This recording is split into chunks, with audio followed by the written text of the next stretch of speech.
스펙 제로, 정보 제로, 그야말로 취업 준비 제로인 취준생을 위한 취업정보쇼 취업을 부탁해. 안녕하세요. 안녕하세요. 네, 오늘도 취업의 문을 향해 힘차게 달려볼까요?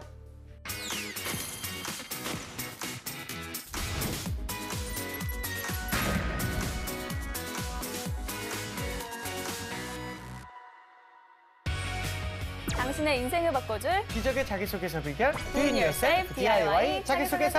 안녕하세요. 안녕하세요. 네, 취업 컨설턴트 강민영 멘토님 모셨습니다. 어서 오세요. 네, 안녕하십니까. 취업 컨설턴트 강민영입니다.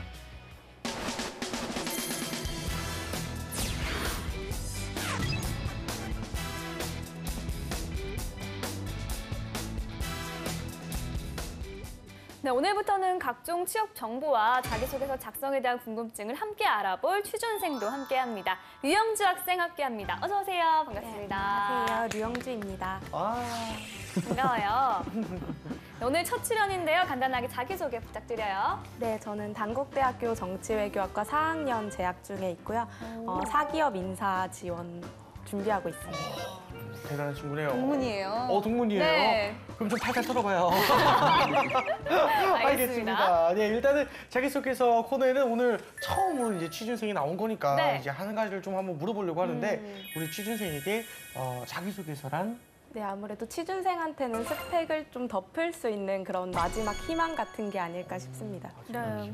오늘의 주인공도 그런 마음으로 자기소개서를 작성했겠죠. 네. 자, 그럼 오늘 자기소개서의 주인공은 어떤 분일까요? 오늘의 주인공 나를 보여줘. 나왔습니다. 나왔습니다. 일단은 국민건강보험공단 사무행정직 지원자인데요. 네. 신의 직장이라는 공기업 중에서도 뭐 최고로 꼽히는 그런 기업이 아닐까 싶습니다. 네. 우리 멘토님께서 좀 더 자세히 설명 부탁드릴게요. 네, 회사 명에 네. 이 회사에 대한 모든 게 담겨져 있습니다. 국민 건강, 보험. 그렇죠. 건강. 건강 증진에 대해서 보험 서비스를 제공함으로써 이 사회 보장을 증진하기 위해서 설립된 준정보기관이라고 보시면 좋을 것 같습니다. 그렇군요. 네. 누구나 가고 싶어하는 직장 중에 하나가 아닐까 싶은데요. 이 취준생으로서 국민건강보험공단에 대한 어떤 이미지를 갖고 있나요? 굉장히 사기업보다는 약간 더 가족적일 것 같은 그런 이미지가 떠올라요. 가족적. 네. 가족적이다. 그렇군요. 일단은 최근 정부가 좀 일자리 창출에 굉장히 많은 노력을 기울이고 있어요. 근데 이제 그에 맞춰서 국민건강보험공단이 이제 올 하반기부터 채용의 문을 굉장히 넓힌다. 이렇게 얘기가 나왔는데 어느 정도인가요? 반가운 소식이네요. 예, 일단 뭐 국민건강보험공단 외에도 아무래도 새로운 정부가 들어서면서 일자리 창출 등을 적극적으로 하기 위해서 이제 공사에서 많은 인원을 채용하게 돼 있는데요. 네. 신규 직원으로 약 300명 정도 채용할 계획을 갖고 있다고 합니다. 그리고 2018년도까지 향후 지속적으로 1000명 이상의 대규모 인원을 채용할 것이라고 이미 언론에서 발표가 난 적이 있죠. 네, 이 취준생 입장에서는 참 반가운 소식입니다. 근데 또 그만큼 경쟁률이 높아질 수도 있는데요. 어떤 인재가 채용에 유리할까요? 일단 뭐 인재상이라는 거를 좀 보면 추상적일 수는 있는데 예. 아무래도 이제 책임을 다하는 그리고 서로를 신뢰하는 그리고 열정을 쏟고 끊임없이 성장하는 이 네 가지 부분을 홈페이지상에서는 강조를 하고 있지만 네. 실질적으로는 채용 과정에서 이제 NCS와 관련된 기타 여러 가지 검증 부분이 있기 때문에 그러한 부분도 이제 직군에 맞게끔 준비를 좀 해주셔야 되겠죠. 네. 알겠습니다. 그렇다면 일단 오늘의 주인공이 관련 직무에 얼마나 적합한 인재인지 우리 자기소개서 한번 살펴볼게요. 네. 여성분이시고요. 취미와 특기가 중국 영화 감상입니다. 중국어를 잘하나 봐요. 그러게요. 전공이 국제관계학과고요. 학점이 3.71점입니다. 어학 점수가 토익이 965점. 거의 만점 수준인데요. 그렇죠. 오픽이 IH, 예. HSK가 6급 281점이라고 합니다. 예. 자격증은 한국사 능력 검정 시험 1급 그리고 컴하 2급을 가지고 있고요. 대단하네. 대내외 활동으로는 유스 호스텔에서 10개월간 여행 동아리 활동을 했고요. 경력으로는 파고다 어학원에서 2개월간 사무 보조를 했다고 합니다. 일단은 되게 신기한 게 취미가 독특해요. 그 영화 감상이 그냥 영화 감상이 아니라 중국. 중국어? 굳이 뭐. 요새 좀 배우고 있거든요, 제가. 그렇죠. 워슬짜이환. 뭐 몇 개 있잖아요. 네. 네네. 뭐 좀 아는 거 좀 많지 않아요? 많죠. 해봐요, 좀. 갑자기 하니까 못하겠어.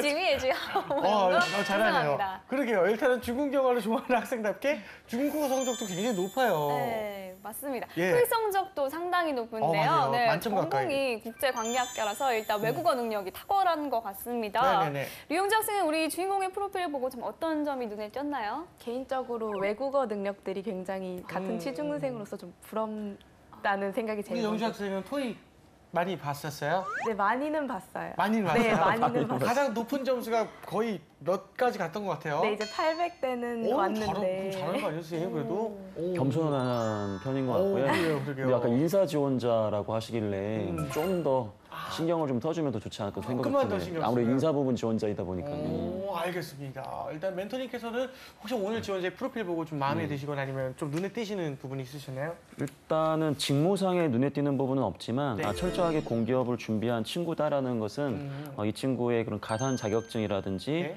이 어학 점수 등을 통해서 볼 수 있고요. 근데 아마 이 친구는 이 상맹정직 지원도 하지만 갖고 있는 프로필을 통해서 일반 사기업의 다양한 직무에 지원할 수 있는 그런 잠재력을 가졌다라고는 좀 볼 수 있을 것 같습니다. 알겠습니다. 그러면 지원자가 쓴 자기소개서 보면서 지원 분야에 적합한 인재인지 보도록 하겠습니다.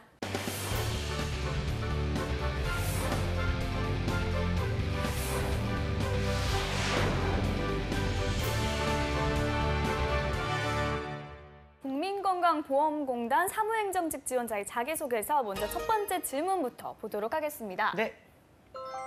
공동의 목표를 위해 협업하는 과정에서 소통의 부재로 인해 어려움을 겪었던 경험이 있습니까? 당시 상황을 기술하고 어려움은 어떻게 극복했는지를 자세하게 행동 중심으로 기술해 주시기 바랍니다. 네, 일단 소통 능력에 대해서 좀 묻고 있습니다. 어떤 내용을 쓸지 소제목부터 먼저 살펴볼게요. 문서를 통한 조언의 협력 도출. 어허. 그 문서와 네. 협력 도출 이런 것들이 좀 공기업에서 좋아할 만한 단어라는 생각이 드는데요. 그렇죠. 소제목 어떻게 보셨나요? 네, 저는 소제목 굉장히 좋게 보고 있고요. 네. 그 이유는 이제 말 그대로 이 NCS 자기소개서에서는 그 10가지 직업기초 능력 등을 굉장히 많이 평가를 하고 있는데 네. 특히 이제 이 소통 과정에서는 단순하게 우리가 경청을 잘한다, 말을 잘한다도 있지만 네. 이 서면을 통해서 커뮤니케이션하는 것도 굉장히 중요한데 이 친구는 다른 사람들이 다른 지원자들이 많이 쓰지 않는 이런 문서화라는 단어를 썼기 때문에 또 굉장히 눈에 들어오는 것 같습니다. 알겠습니다. 자, 그러면 어떤 내용을 담고 있는지 제가 한번 읽어보도록 하겠습니다. 문서화를 통한 조언의 협력 도출. 대학 시절 비교정치 수업에서 땡땡대 행복 기숙사를 둘러싼 학생과 주민의 갈등 해결 방안이라는 주제로 팀 프로젝트 진행 당시 조원들 간의 소통 부재로 어려움을 겪었습니다. 당시 13명의 많은 인원으로 팀 프로젝트를 진행하다 보니 소통을 하기가 힘들었고 그로 인해 무임승차자가 발생하였습니다. 이런 문제를 해결하기 위해 13명의 인원을 학생과 주민 인터뷰, 구청 관계자 인터뷰, 유사 사례 조사, 3개의 조로 나누어 명확한 역할을 부여하였습니다. 그 후 직접 땡땡대를 방문해 약 10명의 학생과 주민을 인터뷰하고 구청 관계자를 방문하여 조언을 구하였습니다. 또한 시간표를 작성해 맞는 시간을 조율하였고 회의록을 만들어 각자 조사한 내용과 회의마다 토의한 내용을 정리하여 조원들의 참여를 이끌어내었고 팀 프로젝트의 효율을 향상시켰습니다. 그 결과 가상 공청회 방식으로 발표를 진행하였고 6개 조 중 1등을 하였습니다. 네, 이 소통의 부재 원인 분석과 그 해법이 좀 약간 단순한 게 아닌가라는 생각이 좀 들 수도 있네요. 이게 어떻게 평가하시나요, 선생님? 일단은 이 건보 자기소개서 항목에는 공통적으로 나오는 게 행동 중심으로 기술해라라는 단어가 있어요. 행동 중심. 예, 행동 중심. 그만큼 NCS는 이 행동 중심에 대한 걸 굉장히 중요시 여기는데 네. 이 지원자는 짧은 글자 수 안에 방금 이제 재현 씨가 얘기한 것처럼 네. 다소 단순해 보이긴 하지만 행동 중심으로 굉장히 구체화해서 자기소개서를 썼다라는 것은 이 친구의 자기소개 작성 실력이 상당하다라는 이제 반증이거든요. 예, 맞습니다. 그래서 일단은 무임승차자가 발생하였습니다까지가 상황 설명인데 이게 5줄까지거든요. 네. 이 부분을 어떻게 줄이느냐가 관건입니다. 그래서 이 부분을 줄이는 게 제일 좋을 것 같고요. 그리고 첫 번째 노력으로는 이제 말 그대로 역할 분배, 두 번째로는 직접 조언, 세 번째로는 이제 문서화거든요. 네. 사실 여기에 포인트는 문서화에 있는데 문서화. 사실은 앞에 2가지 행동 노력을 좀 줄이더라도 문서화를 어떻게 정교하게 만들었고 어떤 내용까지 공유를 했기 때문에 이런 효과가 나왔다. 그런 부분을 좀 더 하이라이트 했으면 좋을 것 같습니다. 네, 알겠습니다. 다음 항목의 질문도 살펴볼게요. 학교나 사회에서 어떤 일을 하면서 한정된 시간, 정보, 사람에도 불구하고 이를 이겨내고 주어진 업무나 과제를 성공적으로 마친 경험이 있습니까? 당시 상황을 기술하고 어떤 방식으로 한정된 자원을 관리해 나갔는지 자세하게 행동 중심으로 기술해 주시기 바랍니다. 예. 네, 이 제한된 조건에서 성공한 경험을 묻고 있는데요. 네. 우선 소제목부터 보도록 하겠습니다. 조원들의 장점을 살려 한중일 포럼 성공적으로 진행. 다른 나라 학생들과 그 협업한 그 경험을 쓰고 있는 것 같은데 네. 소제목은 어떻게 생각하십니까? 좀 무난한 편으로 쓴 것 같고요. 무난하다. 예, 무난한 거에 비해서는 글자 수 할애가 너무 많이 돼 있다는 것은 단점입니다. 그렇군요. 그래서 조원들의 장점을 살렸다는 것은 이 문제에서 요구하는 자원관리 역량의 본인의 노하우를 얘기한 거고요. 그렇죠. 한중일 포럼 성공적으로 진행했다는 것은 전체 이 소재를 요약한 거거든요. 그래서 아주 정석적인 방법이긴 하지만 다소 좀 길어지고 좀 말 그대로 일반적인 방법이라는 게 좀 아쉽네요. 그렇군요. 그거 어떻게 하면 되게 짧게 줄일 수 있을까요? 조원들의 장점을 살려 한중일 포럼 성공적으로 진행. 나하 때문에 한중일 포럼 성공. 죄송합니다. 자, 제가 한번 읽어보겠습니다. 네. 조원들의 장점을 살려 한중일 포럼 성공적으로 진행. 대학 시절 한정된 자원을 활용하여 한중일 포럼을 성공적으로 개최하였습니다. 당시 과에서 중국과 일본 대학생들을 초대해서 한중일 포럼을 개최하기 위해 6명의 인원이 일주일 안에 발표 준비, 발표 대본 번역 및 포럼 잠소 준비를 완성해야 했습니다. 주제는 미세먼지를 해결하기 위한 한중일의 협력이었으나 한국 포털 사이트에서 중국과 일본의 환경에 대한 입장을 조사하기가 어려웠기 때문에 조원들은 한중일에서 진행한 회의들만 단순 나열했습니다. 따라서 저는 조원들의 강점을 살려 일본어 특기자는 일본 입장 조사, 중국어 특기자는 중국 입장 조사, 국제관계 이슈 수업에서 환경 이론을 배운 친구에게는 환경 이론을 발표해 적용하는 등의 역할을 분배해 주었습니다. 역할 분배 후 조원들은 책임감을 가지고 포럼에 임하여 현재까지 이루어진 한중일 회의는 전문가 중심이었기 때문에 시민단체의 자발적인 참여도 이루어져야 한다는 결론을 도출했습니다. 네, 이 외국 학생들과의 포럼, 시간, 정보, 사람 모든 것이 좀 제한적이라는 측면에서 소재에 딱 맞는 게 아닌가라는 생각이 드는데요. 좀 어떻게 보셨나요? 일단 소재는 뭐 충분히 강조할 수 있는 부분인데 네. 학생들이 좀 공부를 많이 해줬으면 하는 게 네. 여기서 보는 건 이 자원관리 역량에 대한 부분인데 이 자원관리 역량이 뭘 평가하는 건지를 좀 이해하고 쓰면 더 좋은데요. 네. 너무 자기 경험에 함몰되다 보니까 이제 말 그대로 이런 자소서가 나온 것 같아요. 그래서 네. 기본적으로 한정된 자원 내에서 우선순위에 따라서 본인의 자원을 어떻게 배치하고 효율적으로 주어진 목표를 달성하느냐 그런 부분에 이제 포커스를 둬야 되는데 그러니까 너무나 단순하게 이 친구는 이걸 잘하니까 이걸 시켰고 이걸 이렇게 잘했다. 이게 뭐 리더십의 책임, 뭐 역할 분담을 얘기하는 것인지 어떤 것인지 좀 불명하다 보니까 이 부분은 첫 번째 봤던 항목에 비해서는 많이 수준이 좀 아쉽습니다. 네, 알겠습니다. 이 국민건강보험공단 사무행정직 지원자의 자기소개에서 살펴보고 있는데요. 네. 전체 5개 항목 중 3개를 확인해봤습니다. 자, 여기서 잠깐 네. 네, 이 주인공의 자기소개서를 더 매력적으로 만들어줄 문장 표현 살펴보겠습니다.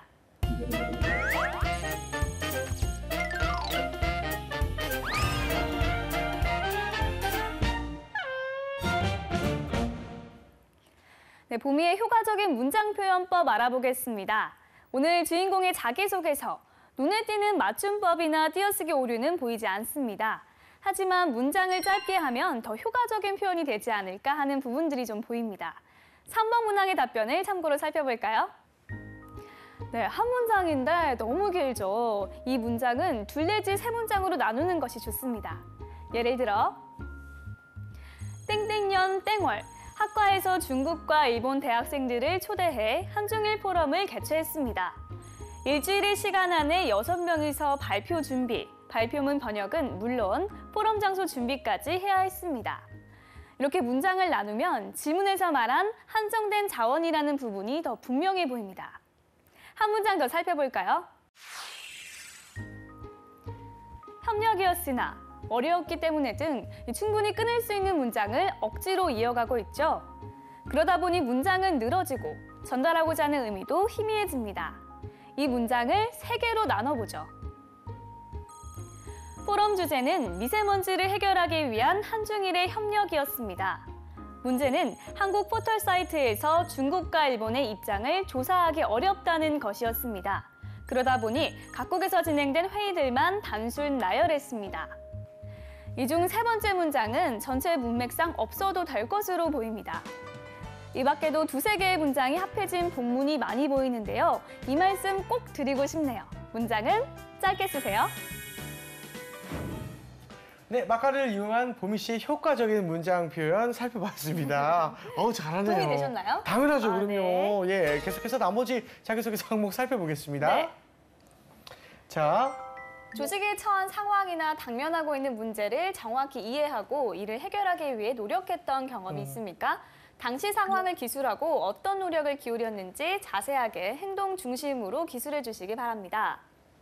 네, 문제 해결 능력에 대해서 묻고 있는데요. 소제목부터 보도록 하겠습니다. 고객 중심의 마인드를 통한 합격률 향상. 네. 류영지 학생은 이 소제목을 듣고 좀 어떤 내용일 거라는 추측이 드나요? 사실 고객 중심 마인드랑 합격률이라는 게 잘 연관은 안 되는데 아까 뭐 학원 뭐 보조 아르바이트 하셨다고 하니까 뭐 네. 그런 내용이 아닐까 싶습니다. 네. 멘토님께서는 소제목 어떻게 보시나요? 일단은 다시 또 바꿨으면 좋겠어요. 이 그쵸, 부분을. 예. 그래서 고객 중심 마인드라는 것은 본인의 좋은 장점일 수는 있겠지만은 역시나 이 문제에서 우선적으로 요구하는 키워드는 아닙니다. 그렇기 때문에 저는 좀 더 이 문제가 문제 해결 능력과 조직 이해 역량을 이해하고 있다는 측면으로 이 소제목을 접근하는 게 더 좋은 방법이라고 생각이 듭니다. 네. 알겠습니다. 이 구체적으로 좀 어떤 내용이 나오는 건지 이제 보미 씨가 읽어주세요. 네. 고객 중심의 마인드를 통한 합격률 향상. 하고다 어학원에서 HSK 스터디 튜터로 아르바이트를 하면서 수강생의 의견을 경청하여 합격률 향상에 기여하였습니다. 당시 스터디 만족도 조사의 결과는 저조하였고 수강생의 질문에 답하는 방식은 효과적이지 않다고 판단되었습니다. 이는 전반적인 학원의 만족도를 하락시켰습니다. 이에 저는 설문조사와 상담을 통해 학생들은 문법과 단어의 개념 정리를 원한다는 것을 파악했습니다. 또한 강사님에게 평소 학생들이 어려움을 느끼는 부분과 학생들의 수준을 여쭤보았습니다. 따라서 학생들이 평소 어려워했던 파트를 학생들의 수준에 맞춰 오답 노트로 재구성하여 나누어 주었습니다.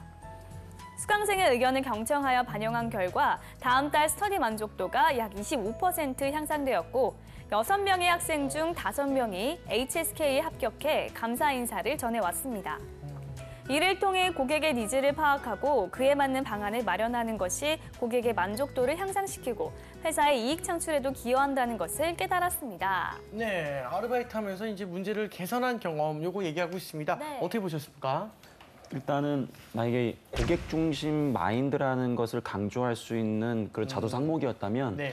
이 항목은 제가 봤을 때는 비교적 잘 기술이 됐습니다. 근데 다만 우리 학생한테 좀 더 말씀드리고 싶은 것은 이 합격률을 향상하는 게 파고다 어학원의 최우선 목표일 것인가 이 부분을 좀 고려를 해야 돼요.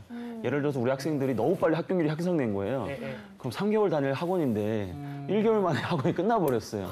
그럼 이게 파고다 어학원이 과연 물론 원하겠죠. 우리 학생들을 위해서 예를 든다면. 네. 그래서 조직이 처한 상황이라는 것은 단순하게 표면적으로 보여지는 것뿐만이 아니라 이 조직 자체가 어떠한 비전을 갖고 움직이는지를 이해하고 그런 부분까지 감안해서 문제를 해결했다고 했을 경우에 저는 좀 더 높은 점수를 주고 싶습니다. 예.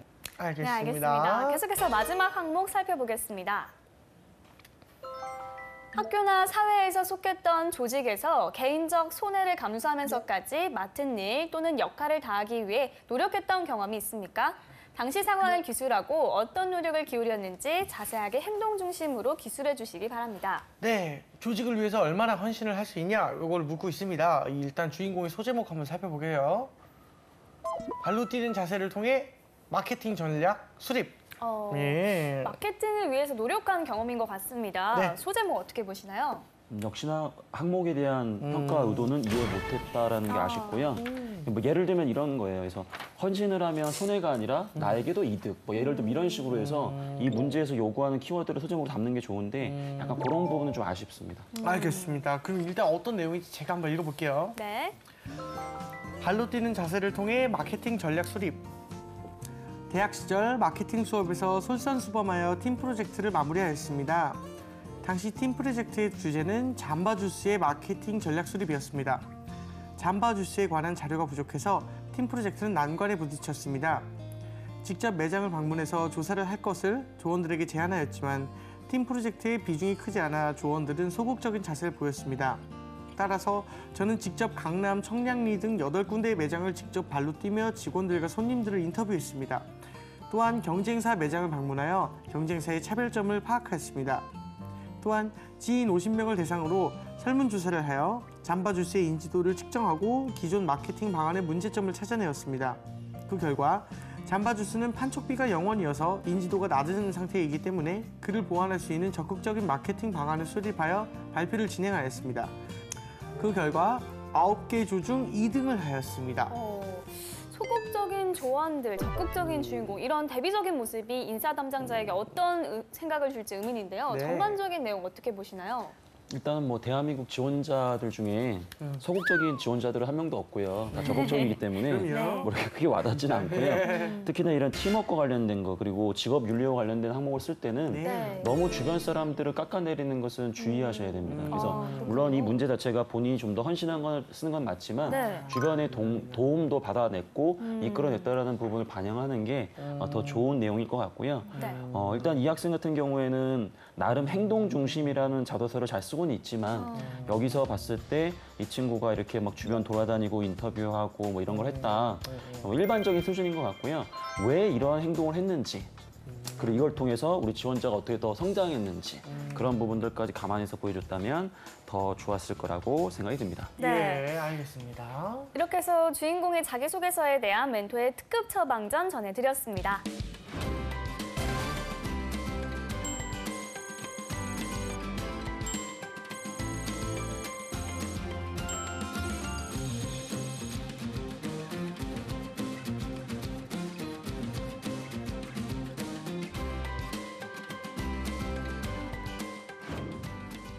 네, 이번에는 오늘의 출연자 류영주 학생이 직접 나설 차례입니다. 오, 네, 오늘 세상에. 살펴본 자기소개서 항목 중 한 항목을 류영주 학생이 직접 써왔죠.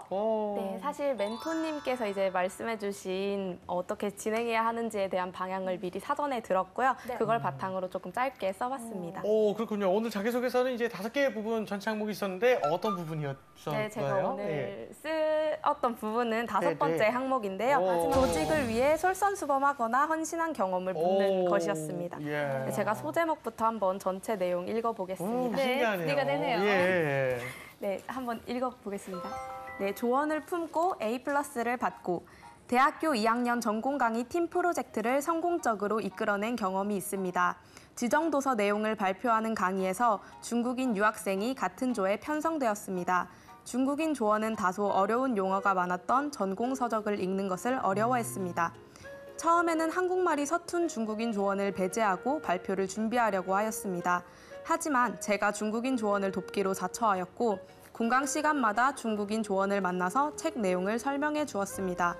책 내용을 이해하기 쉬운 말로 바꾸어 설명해야 했기 때문에 책 이외의 자료들까지 찾아보았고 설명이 어려운 용어는 중국어 사전을 찾아가면서 설명하려고 노력했습니다. 그러자 나머지 조원들이 PPT 작업과 대본 작성을 맡아주었고 수월하게 시간 내에 발표 준비를 마칠 수 있었습니다. 질의 시간에 교수님께서 중국인 유학생에게 발표 내용을 질문했을 때도 다른 조의 유학생들과는 달리 막힘없이 대답해 좋은 점수를 받을 수 있었으며 개인적으로도 수업에 대한 이해도를 더욱 높일 수 있었습니다. 네, 잘 들었습니다. 예. 네, 본인의 자소서를 직접 읽어줬는데 멘토님 소제목부터 이 전반적인 내용까지 어떻게 보셨는지. 네. 네. 일단 소재는 아까 이제 우리 영주 학생이 얘기한 것처럼 좀 일반적인 소재는 틀림이 없어요. 네. 근데 이제 중요한 것은 어떻게 이 팀워크라는 부분을 잘 녹여내느냐가 제일 중요한데요. 일단 소제목은 좀 평이한 수준이에요. 그래서 왜냐하면 조언을 품고 A+를 받고, 그러니까 조언을 품었다라는 것은 우리 지원자의 노하우를 생각하는 거고 A+를 받았다라는 것은 이 전체 내용의 결과를 요약한 거거든요. 그래서 네. 분명히 이렇게 써도 무방하고 이제 그 아래 내용을 좀 봐야 될 텐데 내용을 좀 봤을 때는 기본적으로 조언을 돕기로 자처하였다라고 나와 있거든요. 네. 그래서 이게 이제 자발적 기여라는 부분을 담아내기 위해서 이 부분을 기술한 것 같고요. 네. 그리고 나서 희생이라는 부분, 헌신이라는 부분이 공강 시간마다 중국인 조언을 만나서 이렇게 도와주었다 이렇게 했는데 여기에는 어느 정도 시간을 얼마의 기간 동안 해서 좀 더 구체적으로 그 희생의 기간을 좀 더 기재를 하셨으면 더 좋았을 것 같고요. 그리고 이제 주변 이제 조원들이 이제 좀 훈훈하게 내가 열심히 했더니 많이 도와줬다, 다 함께 잘했다 이런 내용을 좀 담아줌으로써 약간의 우리 너무 자기가 다 했다라고 하면 이제 좀 상쇄시킨 거고요. 그렇죠. 그리고 마지막에는 개인적으로도 수업에 대한 이해도를 더욱 높일 수 있었다. 이게 이제 말 그대로 긍정적 마인드라는 거거든요. 내가 희생만 하다 보면 그게 꼭 나한테 안 좋은 게 아니라 그런 과정을 통해서 나도 좀 성장할 수 있다. 이제 그런 내용을 여기 좀 녹여낸 거예요. 그래서 네. 상대적으로는 팀워크에 대한 세 가지 지표인 자발적 기여와 긍정적 마인드, 적극적 희생이 어느 정도는 다 보였지만 각각의 그 부분을 좀 더 상세하게 좀 반영하면 더 좋은 자소서가 될 거라고 생각이 듭니다. 네, 알겠습니다. 우리 영주 학생은 그 멘토님 평가가 좀 어떻게 잘 들어왔나요, 좀? 네, 항상 제가 생각했을 때도 좀 구체성이 떨어진다는 생각들을 했는데 정확하게 짚어주신 것 같습니다. 그렇군요. 네. 또 다른 감명 깊었던 그런 건 또 없나요? 감명까지. 어떤 지금 감명? 여기서 무슨 감명까지 어떻게 원하겠어요? 생겼나요? 선생님의 코멘트에 있어서 좀 의문심이 들거나 추가적으로 궁금한 점은 없는지. 이제 구체성이라는 게 근데 사실 그거를 이렇게 막 논하다 보면은 500자가 훌쩍 넘어버리게 그쵸. 되는 그런 문제가 있더라고요. 그래서 줄이다 보니까 좀 추상적이게 되어지는데 이런 걸 좀 어떻게 해야 될지 잘 모르겠어요. 첫 번째 방법은 상황 설명을 최우선 줄이셔야 돼요. 예를 들면 지금 조언을 품고 A+를 받고잖아요. 네. 조언을 품고 전공 강의 A+를 받고 이렇게 적고 네. 그럼 첫 번째 문장을 다 날려버리셔도 돼요. 대학교 2학년 때 전공 강의 팀 프로젝트 선거도 이거는 경험이 있습니다. 있겠죠, 물론 이런 경험이. 이거 날리셔도 될 것 같고 그다음에 중국인 조언이 어려운 용어 때문에 이런 게 어려웠다. 이 내용 한 줄 반 정도로 상황 설명을 다 압축시키셔야 돼요. 그래야 글자 수가 확보가 돼요. 근데 여기가 이제 말 그대로 글자 수를 줄이지 못한다면 뒤에 정말 담아내기가 너무 어려워요. 이게 가장 기초적인 방법인 것 같고요. 네. 뒤에 또 기회가 된다면 계속해서 이런 부분들을 좀 보완할 수 있는 방법을 말씀을 좀 드리겠습니다. 네. 알겠습니다. 다음으로 이제 취준생의 그 궁금증에 대해서 좀 알아볼 건데요. 우리 영주 학생이 공기업 취업과 관련해서 궁금한 점이 있다고 합니다. 네, 사실 공기업 입사를 몇 년씩 준비하는 경우도 있다고 하거든요. 네. 그래서 이제 중소기업에서 2, 3년 정도 경력을 쌓고 공기업으로 이직하는 것이 가능한지 좀 여쭙고 싶습니다. 네, 가능성은 당연히 있겠죠. 중소기업에서 2, 3년을 하든 20년, 30년을 하든 사실 중요하진 않습니다. 네. 왜냐하면 중소기업이 됐든 대기업에서 했던 경험들이 그 공기업에서 이렇게 가산점으로 이렇게 인정해 주는 것들이 정말 유사 직무가 아니고서는 어렵거든요. 이게 말 그대로 그래서 전략적으로 좀 취업이 너무 어려우니까 일단은 중소기업을 다니면서 야간에 공부를 많이 해가지고 열심히 준비해서 공기업에 합격하겠다 이런 친구들이 엄청 많아요. 실제로도 많군요. 실제로도 굉장히 좀 많습니다. 유리하다고 들었거든요, 오히려. 왜냐면 이게 NCS를 기반으로 평가를 하다 보니까 실질적으로 실무를 해왔던 친구들이 아무래도 좀 유리한 네. 측면이 있다. 이렇게 맞습니다. 들었어요. 왜냐하면 그게 서류상에서 크게 차이가 없는데 면접에 가보면 네, 그쵸. 분명히 신입 면접장이거든요. 네. 근데 저를 제외하고 나머지 3명들은 막 5년 이상씩 경력을 가지고 이런 사람들이 오다 보니까 네. 내가 여기 왜 가지? 약간 이런 생각이 좀 들긴 하는데 맞아요. 이게 점점 상향 평준화가 되다 보니까 그런 건 있거든요. 근데 네. 기본적으로 저는 이러한 방법들이 전략적으로는 필요하다라고 보여져요. 너무 공기업만 목매다 보면 막 몇 년이 금방 가버리거든요. 네. 알겠습니다. 우리 영주 학생 충분히 답변이 됐나요? 네, 확실히 한 가지 방법만 있는 게 아니라는 거에서 충분한 답변이 됐던 것 같습니다. 네, 좋습니다. 자, 오늘은 국민건강보험공단 사무행정직 지원자의 자기소개서 살펴봤습니다. 탄탄한 자기소개서로 취업의 꿈을 이루길 바라면서 DIY 자기소개서 오늘 순서는 여기서 마치겠습니다. 감사합니다.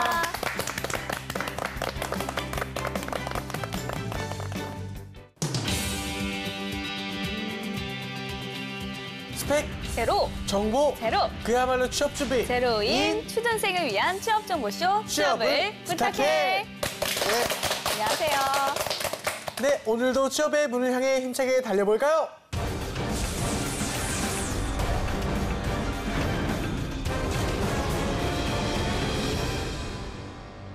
본격 취준생 토론 배틀쇼. 취준생들이 알고 싶어하는 진짜 이야기를 들려드립니다. 취업에 관한 고정관념과 편견을 깨드리겠습니다. 진, 나.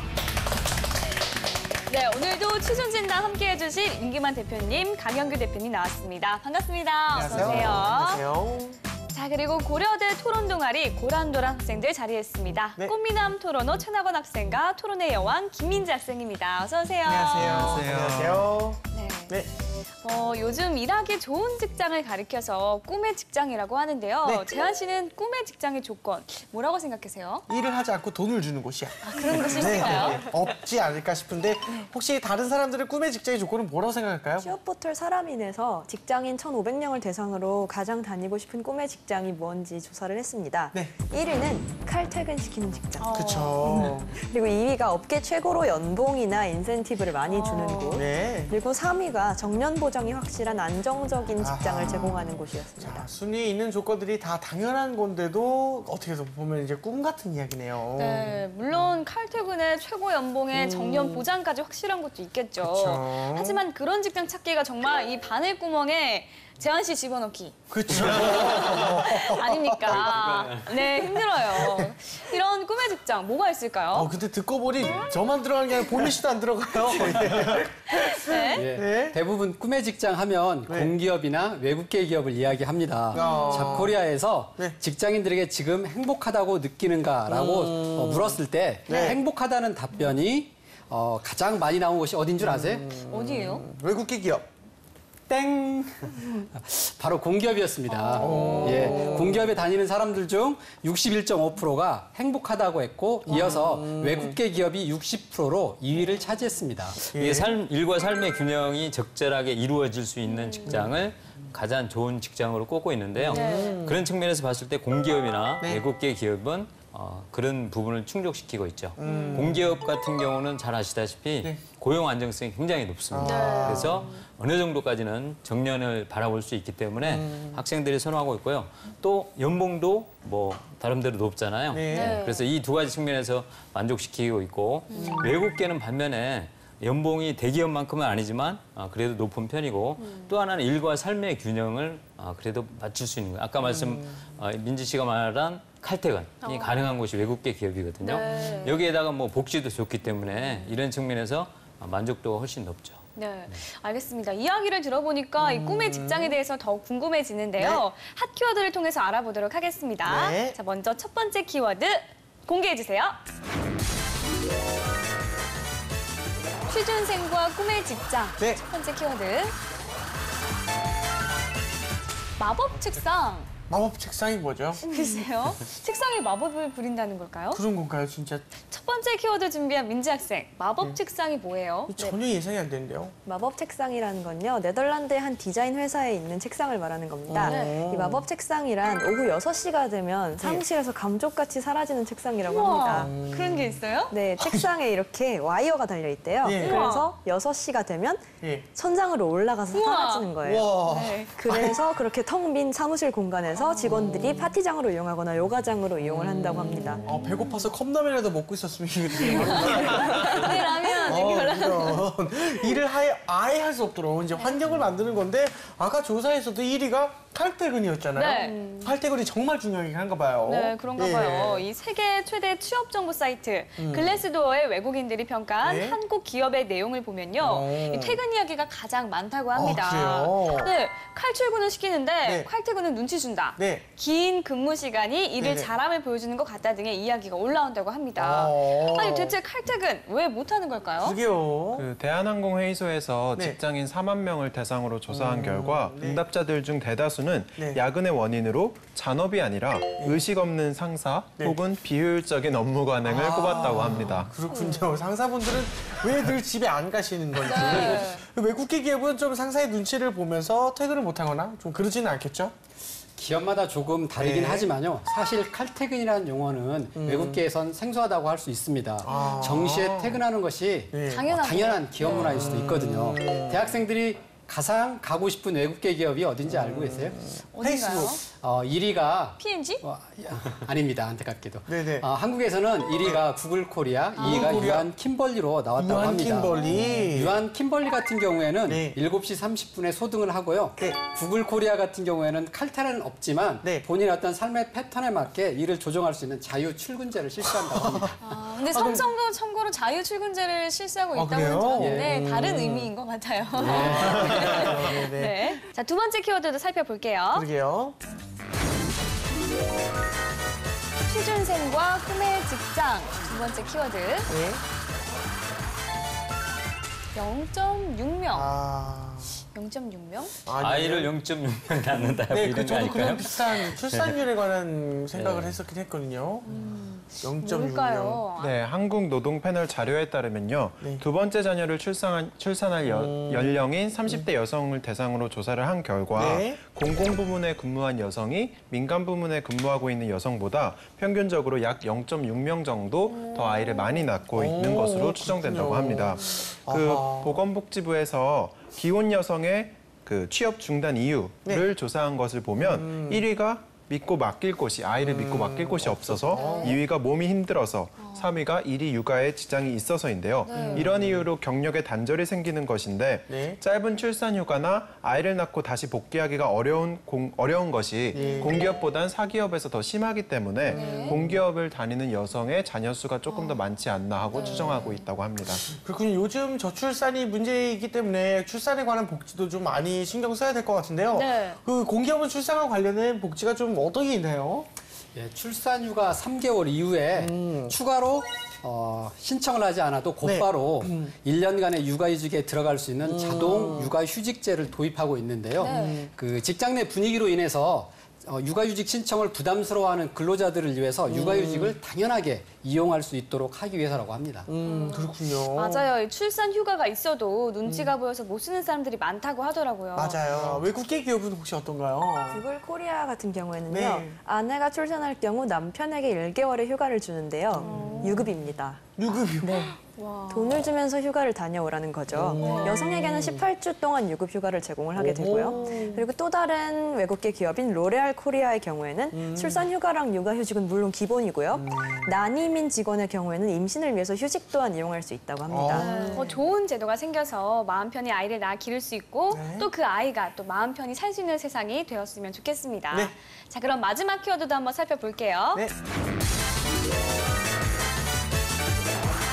취준생과 꿈의 직장. 네. 세 번째 키워드. 3893. 차번호인가요? 그러게요. 뭐죠? 3893. 취준생들의 평균 희망하는 연봉 아닐까요? 희망하는 연봉, 평균 연봉. 3,893만 원. 희망치고는 조금 낮은 것 연봉. 같은데. 자, 마지막 키워드 준비한 임기만 대표님. 저 숫자의 정체 뭘까요? 취업을 준비하는 학생들이 꼭 확인해야 될 게 바로 이것이죠. 강현규 대표님께서 어느 정도 맞추셨어요. 우리나라 대기업의 연봉이 3,893만 원으로 1위를 차지했고요. 2위는 공기업이 3,288만 원, 3위는 외국계 기업으로 3,277만 원입니다. 공기업과 외국계 기업 같은 경우에는 단 11만 원으로 큰 차이가 없었고요. 마지막으로 안타깝게도 중소기업은 2,455만 원으로 나타났습니다. 아이고, 그러게요.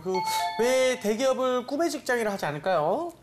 아무래도 그 치열한 내부 너무 경쟁이라든지 잦은 야근, 예. 보수적 기업 문화 때문에 그런 게 아닌가 저는 생각합니다. 우리 임기만 대표님께서 초봉에 대해서 말씀을 해주신 것 네. 같은데 이 취직을 했으면 앞으로 연봉이 얼마나 더 올라가냐 이것도 좀 중요할 것 같아요. 그렇죠. 승진을 해야 연봉도 올라가잖아요. 네, 사람인에서 기업을 대상으로 고속 승진한 직원에 대해 물었는데요.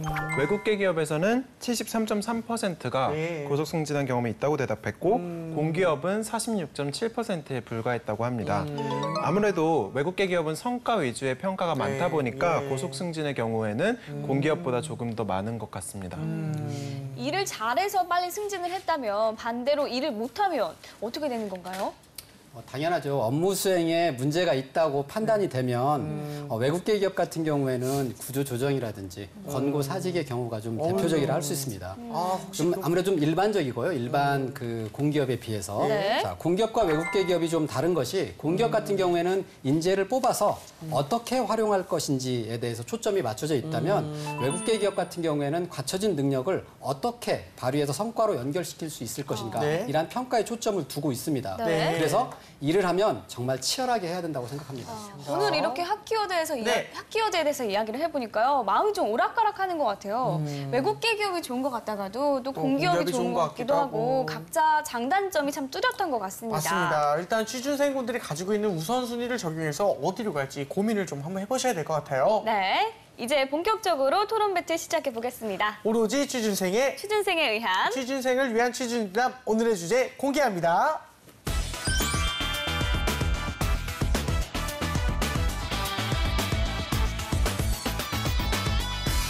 네, 오늘의 취준진담 주제는요. 취준생 진짜 꿈의 직장은 공기업 대 외국계 기업입니다. 네, 먼저 취준진담 제작진 앞으로 사연 도착했는데요. 한번 읽어볼게요. 네. 25세 취준생입니다. 얼마 전 두 기업의 합격 통지를 받고 날아갈 때 기뻤는데요. 기쁨도 잠시 지금은 고민 또 고민하고 있습니다. 뭘 그렇게 머리 싸매고 고민하고 있니? 요 다크서클은 왜 이렇게 많이 냈던 거야? 아니 나 유한 킴벌리 갈까 아니면 한국수자원공사 갈까 어디 갈지 몰라 해서 밤새 고민했어. 아이, 보기 겨운 소리 하고 있네. 당연히 공기업 가. 그럴까? 아니 근데 이게 지방에 지사가 너무 많아서 나 갑자기 지방으로 발령날지도 몰라. 아, 그럼 너 못 보는 거야? 그냥 유한 킴벌리 가. 아니 근데 여기는 일을 정말 잘해야 한대. 성과도 팍팍 보여줘야 하고.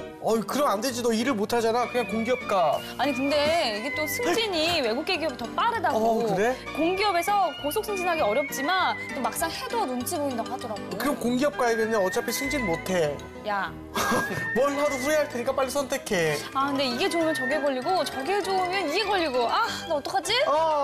야, 오늘 사연은 정말 행복한 고민입니다. 네. 하나도 못 가는 판에 두 개를 골라갈 수 있다면 정말 꿈 같은 일인데요. 네, 근데 장단점은 정말 뚜렷한 공기업과 외국계 기업이기 때문에 고민이 더 심할 것 같은데요. 이 사연의 주인공이 어떤 기업으로 가야 할지 네 분이 지금부터 치열하게 토론을 해주시면 되겠습니다. 네. 자, 그러면 공기업팀부터 1분 발언 시작해주세요. 네, 공기업팀 1분 발언 시작하도록 하겠습니다. 대기업에 입사한 사람들의 말을 들어보면 연봉은 높지만 매일 같은 야근, 그리고 정년 보장되지 않는 현실 속에서 미래 걱정에 고민이 많다고 합니다. 네. 또 공무원을 준비하는 사람들의 얘기를 들어보면 정년 보장은 되고 안정적이지만 적은 연봉에 또 고민에 시달린다고 합니다.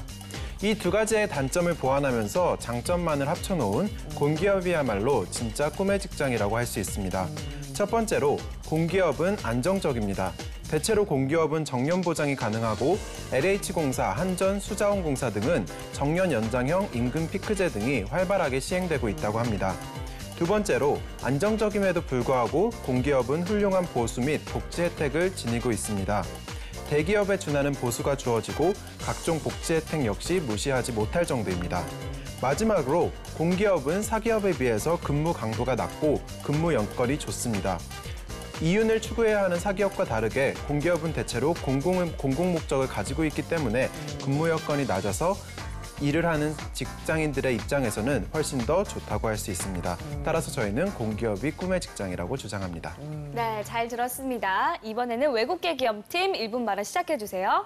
네, 외국계 기업이 꿈의 직장이라고 주장하는 저희 팀 발언 시작하도록 하겠습니다. 저는 크게 두 가지 측면에서 이점을 들 수 있겠는데요. 첫 번째로 업무자 개인적인 측면, 그리고 두 번째 기업 환경적인 측면에서 이점이 있다라고 말씀드리겠습니다. 첫 번째로 업무자 개인의 경우에는요, 효과적인 커리어 개발이 가능하다는 것이 가장 큰 장점이겠습니다. 조직의 톱니바퀴로서의 나 자신보다 어떤 적극적이고 능동적으로 일할 수 있는 어떤 주체로서의 자기 자신을 개발을 할 수 있다는 것. 이것이 가장 외국계 기업의 큰 장점이 아닐까 싶습니다. 두 번째로 환경적인 이점을 들 수 있겠는데요. 조직 문화는 우리가 모두 알고 있다시피 외국계 기업이 우리나라와 상당히 달라요. 첫 번째로 회식 문화. 우리나라의 고질적인 악습으로 손꼽히는 회식 문화이지만 외국계 기업에서는 전혀 다른 문화를 갖고 있습니다. 두 번째로 위계가 없습니다. 외국계 기업에서는 대부분 우리나라와 달리 수평적 관계를 유지하게 되죠. 그래서 우리나라가 생각하는 보통 신입사원의 고충 같은 것들이 없습니다. 이런 것들을 종합해서 볼 때 외국계 기업이 저희에게 진정한 꿈의 직장이라고 말씀드릴 수 있겠습니다. 네, 잘 들었습니다. 네. 취업난 속에서 취준생들은 더 좋은 곳에 취업하기 위해 많은 노력을 하고 있는데요. 그 노력을 빛나게 해줄 꿈의 직장, 과연 어디일까요? 지금부터 이야기 나눠보겠습니다. 네.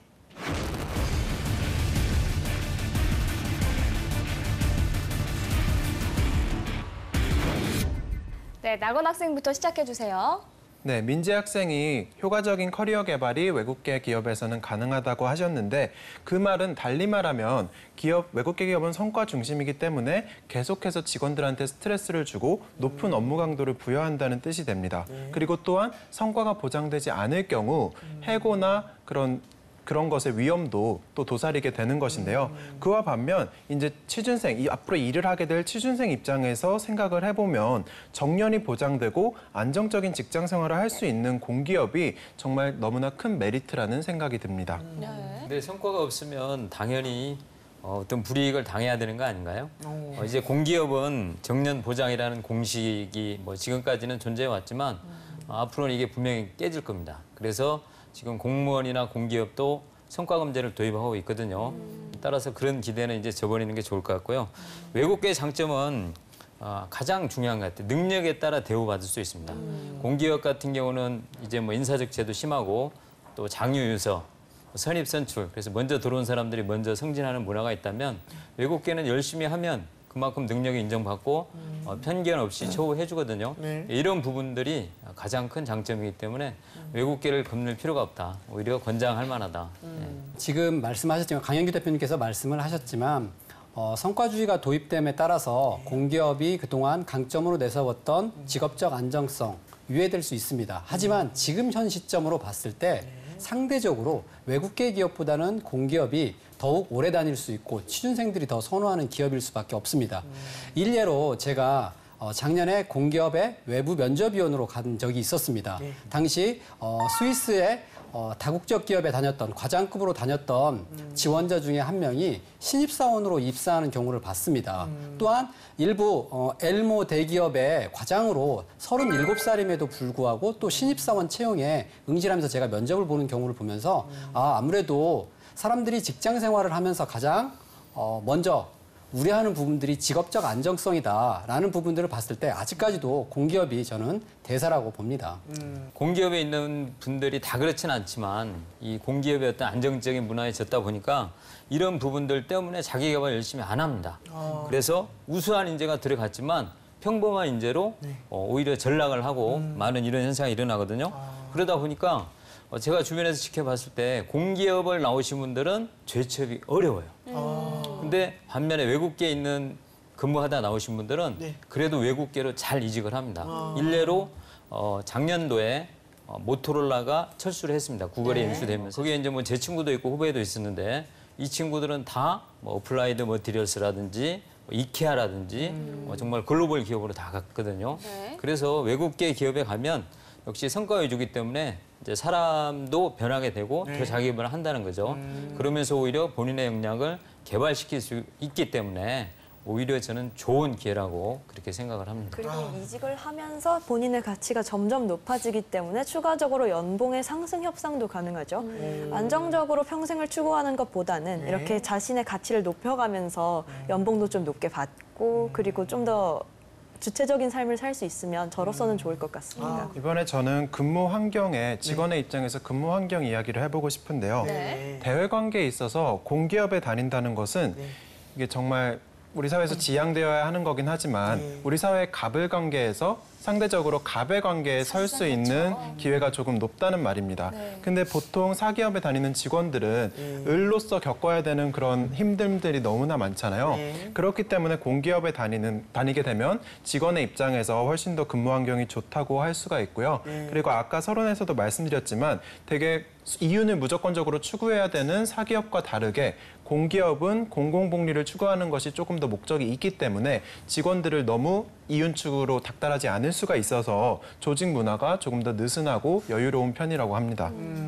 저는 이렇게 공기업이 안정성을 추구하고 또 안정성을 보장해 줄 수 있고 또 많은 사람들이 안정성을 추구를 하는 건 맞잖아요. 그렇죠? 그렇기 때문에 오히려 공기업이 취업하기가 갈수록 어려워지고 있다고 들었습니다. 그러나 외국계 기업의 경우에는요. 예를 들어서요.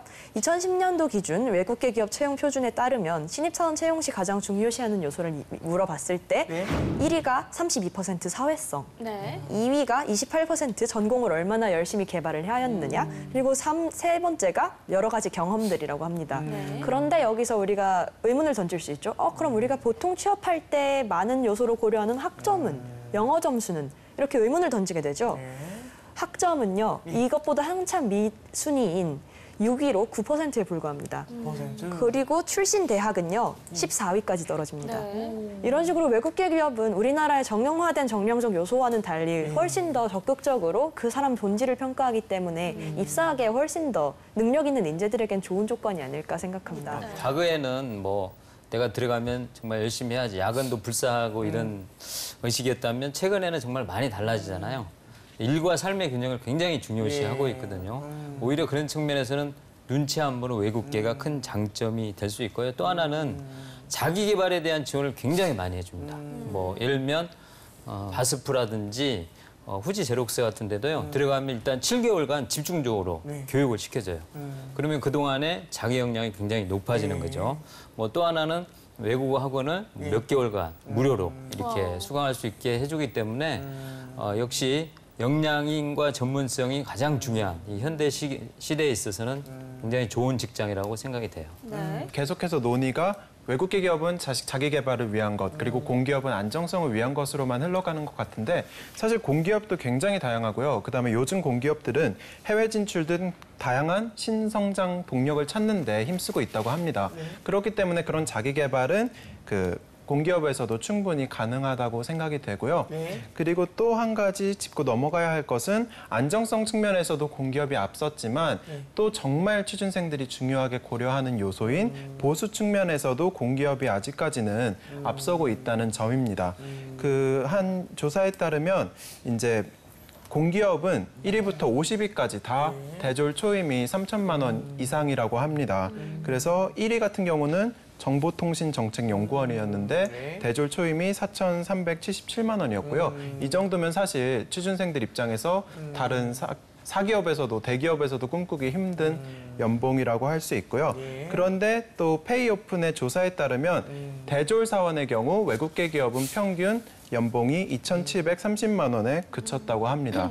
그래서 보수와 안정성 측면에서 모두 공기업이 아직까지는 우리나라에서 앞서고 있는 모습을 확인할 수가 있습니다. 그 부분을 이제 보완해 줄 수 있는 게 바로 외국계의 성과급 제도입니다. 성과급 제도. 그래서 외국계는 이익이 나면 사실 외국으로 돈을 가져가기 이렇게 쉽지만은 않기 때문에 이 성과금으로 빨리빨리 배분을 해주거든요. 따라서 여기에 대한 성취감도 굉장히 크다고 할 수 있죠. 그리고 지표적인 측면에서 보수가 공기업이 더 낫다는 점을 왜 지표적으로 인정을 하더라도 다른 측면이 있습니다. 의외로 저는 이 조사를 해보기 전에 약간 외국계 기업은 커리어가 좋고 개발할 수 있고 보수를 적당히 이렇게 좋게 받는 대신에 뭐 밤샘 근무 그리고 주말 근무 이런 게 당연하다고 생각했거든요. 그런데 조사를 해보니까 의외로 시간 외 근무가 공기업이 더 많아요. 근데 삼성생명 윌스 통계에 따르니까 공기업에서 주말 근무를 해본 적은 84%로 훨씬 높은 수치를 나타냈거든요. 그런 측면에서 시간 외 근무까지 따져서 이런 것들을 종합해 보았을 때 글쎄요. 외국계 기업이 더 낫다고 생각이 듭니다. 알겠습니다. 두 팀의 이야기 잘 들었습니다. 자, 지금부터는 토론으로는 절대 알아낼 수 없는 진실을 알아보는 시간 갖겠습니다. 그동안 인사 담당자들이 취준생들에게 절대 알려주지 않았던 진실을 낱낱이 파헤쳐 보겠습니다.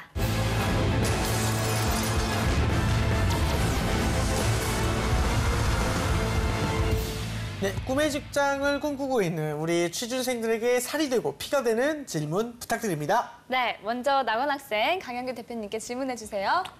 네, 질문 드리겠습니다. 대표님 자녀분께 대표님이라면 공기업보다 외국계 기업을 권할 것이다. 자녀의 외국계 기업을 가라. 글로벌 외국계 기업을 권할 것이다. 올렸습니다. 네, 저는 글로벌 외국계라면 당연히 글로벌 외국계로 보내겠습니다. 근데 또 우수한 공기업이 있다면 또 그것도 한번 고민해 봐야 되겠죠. 그쵸. 일단 어느 쪽이 중요한 게 아니고요. 회사의 질, 기업의 질을 보고 결정을 해야 될 것 같습니다. 일단 여담이지만 아기가 몇 살인가요? 지금 고2입니다. 고2요? 네. 아이고. 중요한 시기네요. 네네. 좋은 결과 있길 바랍니다. 자, 이번엔 민지 학생, 임기만 대표님께 질문해 주세요. 네, 대표님 짧게 질문 드리겠습니다. 공기업의 수직적 관료제 아직도 짙게 남아있다? 관료제 성향 남아있나요? 그렇다. 그렇다? 남아있다. 솔직히 남아있다. 남아있다. 네. 왠지 울리실 것 같습니다.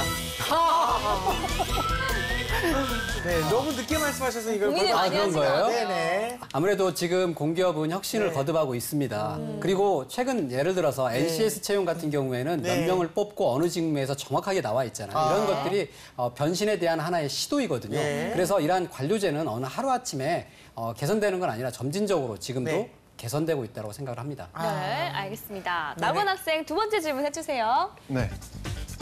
안정성보다 자기 개발이 더 중요하다. 당연히 중요합니다. 과연? 훨씬 중요하다. 안정성이 더 중요하다. 네, 오늘 뭐 조금 기계가 기계가. 약간 예. 이상하신데요. 네. 저는 제 자신이 자기 개발 정말 열심히 했거든요. 네, 열심히 하셨죠. 기아에 들어갈 때부터 아세요? 알 것 같아요. 기아에 들어갈 때부터 뭐 경영 지도서도 취득하고 우리 네. 임기만 대표님도 마찬가지지만 네. 대학원도 가고 박사학위도 하고 하면서 네. 사실 저는 굉장히 많은 것을 얻은 것 같아요. 네, 그래서 안정성도 중요하지만 자기 개발이 저는 훨씬 중요하다고 평소에 강조하는 사람입니다. 아하. 알겠습니다. 네, 알겠습니다. 민지 학생 마지막 질문 해주세요. 네, 마지막 질문 드리겠습니다. 공기업에서 개인 역량 개발 정말로 가능하다? 가능하다. 가능하다. 예, 충분히 가능하다. 예. 기다려볼까요? 좀 울릴 것 자신 있으신데요? 같습니다. 예. 울리실 것 같아요.